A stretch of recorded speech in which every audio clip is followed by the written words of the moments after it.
নমস্কার, কেমন আছেন সবাই? ড্রিমস বার্ড ব্লগে আপনাদের সবাইকে স্বাগত জানাই।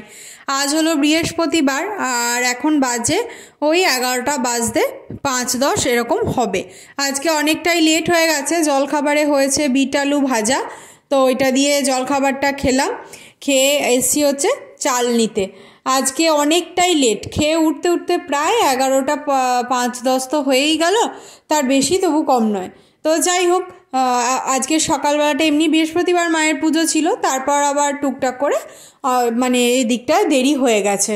আর এদিকে পালং শাকগুলো ধুচ্ছিলাম, তার আগে না আমি কড়াইটা গ্যাসে গরম করতে বসিয়ে দিয়েছি।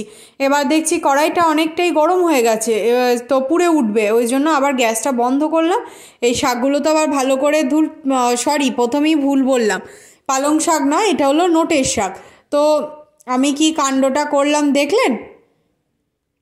মানে কড়াইটা গরম করতে বসিয়েছিলাম, তখন বললাম, দিয়ে তো গরম হয়ে গেছে, পুড়ে উঠবে বলে আমি কড়াইটা গ্যাসটা বন্ধ করে দিয়েছি। এবার আমি সাঁড়াশি দিয়ে কড়াইটা না ধরে আনমনে হাত দিয়েই কড়াইটা ধরলাম। তো যাই হোক, কিছু করার নেই, হাতটা গেল পুড়ে, ছাকা পুড়ে। এবার এখন আর তাকানোর সময় নেই, এটাই হয় আমাদের। যাই হোক, শাকটা আগে চাপিয়ে দিয়ে, এখনও জ্বালা করেনি। ঠান্ডার সময় হাত একদম ঠান্ডা বরফ হয়ে আছে। তো আর আমার না একদম খেয়ালই নেই, একদম অন্যমনস্ক কী করে হয়ে গেলাম কে জানে। আর আমার খুব একটা এরকম হয় না, তবে এই আজকেই হলো যে কড়াইটা মানে চেপে ধরেছি, সাঁড়াশির পরিবর্তে হাত দিয়েই চেপে ধরেছি। আর ওটা গরম ছিল, একদম ছ্যাক করে আঙুলের সাথে লেগেছে। তো যাই হোক, এদিকে ভাতের চালটাকে আগে ধুয়ে নিচ্ছি। আর ওইখানে আমাদের মানে দুদিন আগে এমনি চাল এনেছে অন্য একটা বস্তা, তো সেই চালটাই একটা বাটির মধ্যে অল্প করে ছিল বলতে ওই চালটা কেমন চাল সেটা দেখার জন্য রান্না করা হচ্ছিল। তো যাই হোক, ওই জন্য বাটির মধ্যে ওই চালটা ছিল একটুখানি, ওটা একবারে নিয়ে নিলাম। দিয়ে তারপর আমাদের যে ড্রাম থেকে চাল নেওয়া হয় সেই ড্রাম থেকেই চালটা নেওয়া হলো। যাই হোক, তো দিয়ে চাল নিয়ে এবার ভালো করে ধুচ্ছি। কেন ওই আগের যে চালটা আছে ওইটা না ওই বাটির মধ্যে ছিল, তো দেখছি কীরকম একটা মানে যতবার ধুচ্ছি ততবার বেশি করে সাদা সাদা জলগুলো বেরোচ্ছে। তো যাই হোক, আর এই আমরা যেটা খাচ্ছি ড্রাম থেকে নিয়ে সেটা অতটা ওরকম না, তো ওই জন্যে আবার আগের চালটা ছিল বলে একটু ভালো করেই ধুতে হলো। আর এদিকে হবে একটু মটরের ডাল, ওই জন্য আগে জলটাকে দিলাম, দিয়ে এবার ডালটাকে আনতে যাব। আর ভাতের হাঁড়িটা ওই বড় গ্যাসটার দিকে বসিয়ে দেবো, আর এইদিকে কুকারটা দিয়ে দেবো, কারণ তাহলে তাড়াতাড়ি হয়ে যাবে। আর কুকারটা দেখেছি আমি বড় গ্যাসটায় দিলে কি হয়, তাড়াতাড়ি সিটিগুলো পড়ে যায়, কিন্তু সিদ্ধ হয় না ভালো করে, ওই জন্য।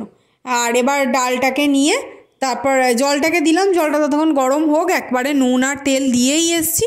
ডালটা নিয়ে যাই, দিয়ে ডালটা ভালো করে ধুয়ে দিয়ে দেবো, তারপর কাঁচা লঙ্কা দিয়ে দেবো কটা, তাহলেই হয়ে যাবে। আর আমার সোনার জন্য আছে হচ্ছে চিকেন, ওই জন্যই ডালের মধ্যে কাঁচা লঙ্কাগুলো দিয়ে দেবো, কারণ গলে গেলেও অসুবিধা নেই।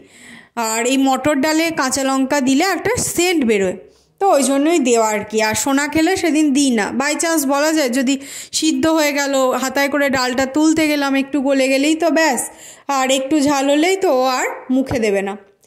যাই হোক, এদিকে হাতটা জ্বালা করছিল, দিয়ে মা বলছে কি, মানে আমি তো প্রথমে বলিনি, এইগুলো চাপানোর পর তারপর বললাম যে আমি কি করেছি জানো, এই ব্যাপার, কড়াইটা চেপে ধরেছি। দিয়ে শুনে মা বলল, তুমি গিয়ে বসো গা, আমি সব চাপিয়ে দিচ্ছি। আর হাতটা একটু হলুদ আর তেল মানে আঙুলটায় নাকি ঘষতে, ওটা বলতে নেই, মানে ওটা একটা নাকি টোটকা, বলছে ওইটা না বলে লাগালে ঠান্ডা হয়ে যায়। তো আগেকার দিনে তো আর এত কিছু ওষুধ ছিল না, তো তখন তো সবাই তাই করতো, আলু থেতো করে লাগিয়ে নিত, কি হয়তো এই যে বললো হলুদ তেল, এটা জানা ছিল না আমার। তো যাই হোক, একবার শুনেছিলাম মনে পড়ছে, কিন্তু কোথায় শুনেছি আর মনে নেই। তো এইসবই টুকটাক করতো, সায়েন্টিফিক কারণ নিশ্চয়ই আছে যে হলুদ তো এমনি অ্যান্টিসেপটিক, আর কোনো ব্যাপার ট্যাপার আছে হয়তো, আমরা তো জানি না, কিন্তু ওই জন্যে হয়তো ঠান্ডা হয়ে যায়। আর আগেকার দিনের যেহেতু এটা কথা আছে যে না বলে লাগালে নাকি ঠান্ডা হয়ে যায়, ঠান্ডা হলে বলারও বললেই বাকি, না বললেই বাকি, ঠান্ডা হওয়ার হলে এমনি হয়ে যাবে। তো যাই হোক, এগুলো অনেক টুকটাক আছে, আমি যাকে জানতাম না, মা বলল, দিয়ে আমি একবারে ওই যে এই 3টে কাঁচা লঙ্কা একবারে দিয়ে দেবো ডালের মধ্যে, দিয়ে তারপর ওই নুন আর তেলটা আঙুলের মধ্যে লাগাবো। হ্যাঁ, দিয়ে মা তো বললো যে তুমি বসো। এবার আমি না ওই চুপচাপ বসে থাকতে আমার একদম ভালো লাগে না। সোনা এখন নেই, ও আসবে তারপর ওকে স্নান করানো। আর একটুখানি এই তো পুড়েছে, ও কোনো ব্যাপার না, যদিও বসে থাকলে না বেশি জ্বালা করবে। আর আজকে আমি প্রথমেই বলি, আর এরপর থেকে আমি আর বেশি কিছু দেখাতে পারবো না, কারণ আমি এবার সত্যি সত্যি বসবো গিয়ে, আর হাতটা এবার হু হু করে চলে যাচ্ছে। আর নুন তেল বলছি, হলুদ আর তেলটা ঘষছি, জ্বালাটা যদি একটু কমে। এই যখন না পুড়ে বা কেটে যায় তখন মনে হয় যে যা বলে সেটা করলেই দেখা যাক কমে নাকি।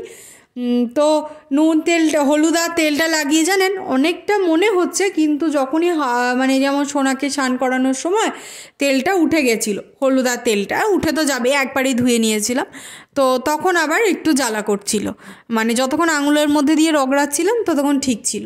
তো এই হচ্ছে ব্যাপার, তার মানে নিশ্চয়ই এটা কাজের, ওই যে বললাম কোনো না কোনো ব্যাপার আছে। আর ওইদিকে বাসনগুলোকে একবারে থালাগুলোকে আগে তুলে নিয়ে আসলাম, আর এদিকে আজকে অনেকগুলো বাসন জমেছে। কাল বিকেলে না কল্পনাদি আসেনি, দিয়ে সেই কালকে দুপুরের বাসনগুলো সমস্তটা ছিল, আবার রাত্রিতে দিয়ে অনেকগুলো বাসন হয়ে গেছে। সেই জন্য আর একবারে তুলে, আমাদের যদিও অনেকগুলোই করেই বাসন থাকে, একবারে তুলে রাখা সম্ভব হয় না, 2-3 বারই আসতে হয়। তবে আজকে আবার প্রচুর পরিমাণে বাসন ছিল বেশি। তো যাই হোক, তাও আমরা যতটা পারি নিজেরা ধুয়ে নিই, কারণ ওই যে বললাম যতটা সে কাজ করছে ঠিক আছে, তার মানে এই নয় যে তাকে সব নামিয়ে দিতে হবে। যতটা আমাদের দ্বারা সম্ভব হয় ততটা আমরা ধুয়ে নিই, না হলে তো আরও হবে। আর আমি রান্না করলে না একটু বাসন বেশিই করে ফেলি, মানে একটা জিনিস দেব তো 5টা জায়গা আমি এঁঠো করব। যেমন তে আদা নিয়ে আসলাম, একটাতে লঙ্কা নিয়ে আসলাম, এরকম করে নিয়ে আসি ওই মশলাগুলো। আর মারা হলে কি করে, একটাতেই আদা লঙ্কা একবারে নিয়ে চলে এলো, মানে কম হয়। কিন্তু আমি দেখেছি আমি রান্না করলে বাসন একটু বেশিই করে ফেলি। আবার খাওয়াতেও আমি বিরাট পরিপাটি, আমি ভাতটা নিই তার ওপরেই কিন্তু আমি কোনো তরকারি নিই না, আমি সমস্ত বাটিতে নিয়ে খেতে পছন্দ করি। আর এখানে আসার পরও মা তাই করে, ওই আমাকে বাটিতেই খাবারগুলো বেড়ে দেয়, কারণ আমি জানি যে বাটিতে করে খেতে ভালোবাসি, সেই জন্য বাসন একটু আমি বেশি করি। আমার খাওয়াতেও বাসন বেশি হয়, আবার এইসব রান্নাতেও বাসন বেশি হয়। এদিকে রোদে জলটা দিয়েছিলাম, দিয়ে রোদটা এখান থেকে চলে গেছে, ওই দিকে রোদটা আছে, এবার জলগুলো ওখানে নামিয়ে দিয়ে আসবো।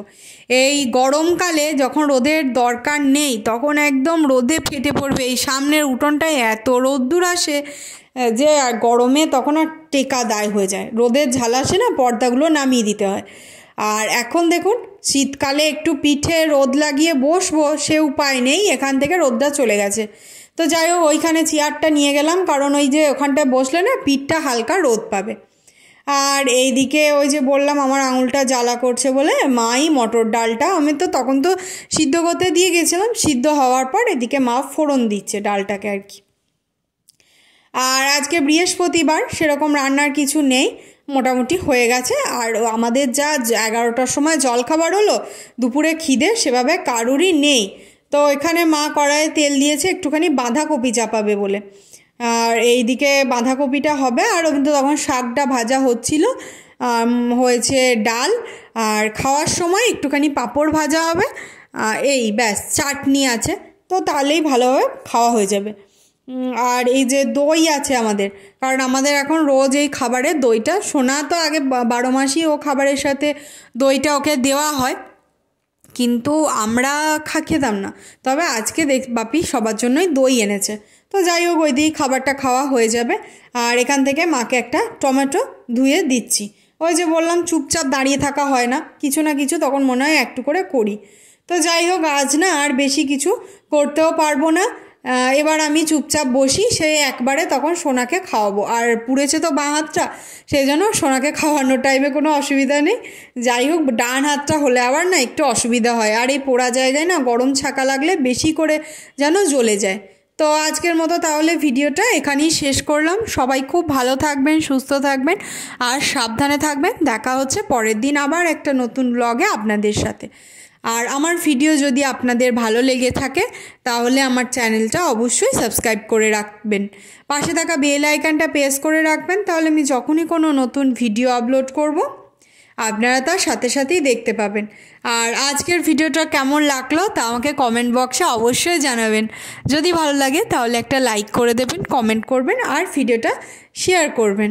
তো চলুন আজকের মতো এতটুকুই, আবার দেখা হচ্ছে পরের দিন নতুন একটা ব্লগ নিয়ে আপনাদের সাথে। সবাই খুব ভালো থাকুন, সুস্থ থাকুন আর সাবধানে থাকুন।